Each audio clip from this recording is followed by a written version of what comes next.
Let's talk about blood and blood cells today. तो blood होता क्या है, आइए देखते हैं। तो रक्त एक तरल पदार्थ होता है, मतलब लिक्विड फॉर्म में एक पदार्थ होता है।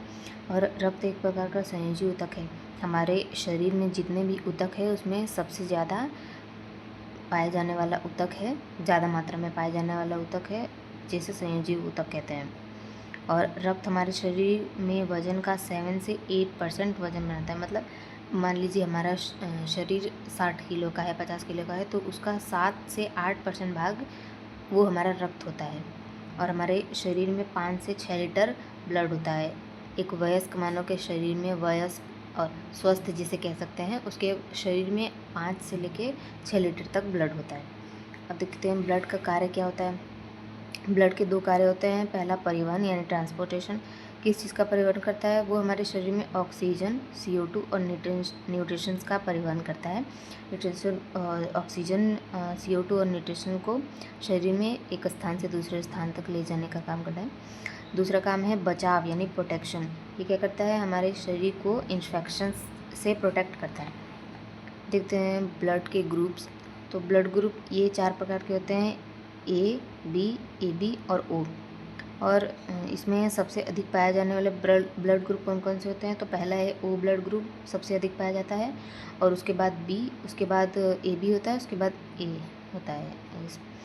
और इसके बाद देखते हैं कुछ इम्पॉर्टेंट टॉपिक्स। तो ये है यूनिवर्सल डोनर, जो सार्वभौमिक, जिसे दाता कहते हैं, कि ऐसा ब्लड ग्रुप जो हम सबको दे सकते हैं, जो सब ब्लड की ज़रूरत है। तो वो एक प्रकार का ऐसा ब्लड है जिसको मतलब देने के लिए हमें सोचना नहीं पड़ता है, सबको दे सकते हैं। और एक है यूनिवर्सल रिसीवर, जो कि AB ब्लड ग्रुप है। अब हम देखते हैं कि रक्त किन किन चीज़ों से मिलकर बनाता है। तो रक्त हमारा मेनली 2 चीज़ों से मिलकर बना होता है। पहला होता है प्लाज्मा, दूसरा होता है ब्लड सेल्स। प्लाज्मा हमारे ब्लड का 55% बनाता है। और ब्लड सेल्स, जिसमें 3 तरह के सेल्स होती हैं, RBC, WBC और प्लेटलेट्स। RBC मतलब कि लाल रक्त कणिकाएँ, रेड ब्लड सेल्स।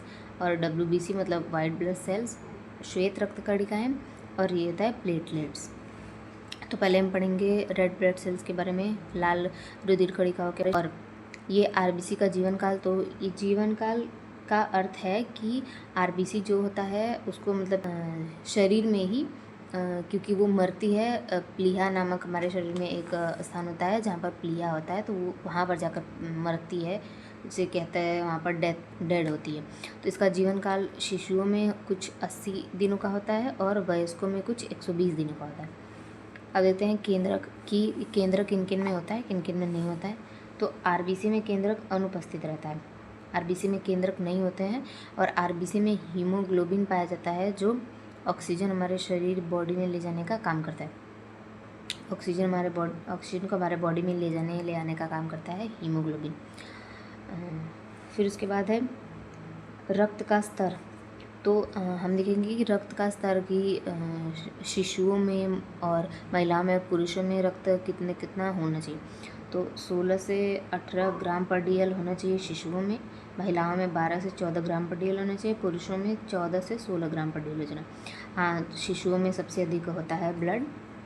फिर उसके बाद हम देखेंगे WBC के बारे में। WBC यानी वाइट ब्लड सेल्स, श्वेत रक्त कणिकाएँ, यानी कि श्वेत रक्त कणिका। तो ये है श्वेत रक्त कणिकाएँ। इसका नॉर्मल WBC काउंट कितना होता है, मतलब एक वयस्क स्वस्थ शरीर में कितना होना चाहिए? 4000 से लेके 11000 तक। ये अब इसका कार्य देख लेते हैं। तो ये हमारे शरीर की प्रतिरक्षा प्रणाली का मुख्य हिस्सा है, जो हमें बैक्टीरिया, वायरस व अन्य हानिकारक तत्वों से बचाती है, तत्वों या जीवों से बचाती है।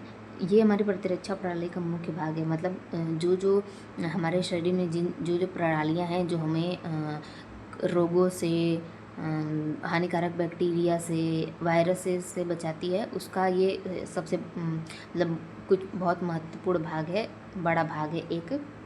तो ये है WBC। अब देखते हैं प्लेटलेट्स के बारे में। प्लेटलेट्स क्या होती हैं? ये रक्त का थक्का जमाने का काम करती है, हमारे ब्लड को थक्के के रूप में जमाने का काम करती है। ये संख्या में 1.5 लाख से 4 लाख होनी चाहिए। और इनमें केंद्रक नहीं पाया जाता है और उसका जीवन काल 7 से 10 दिनों का होता है।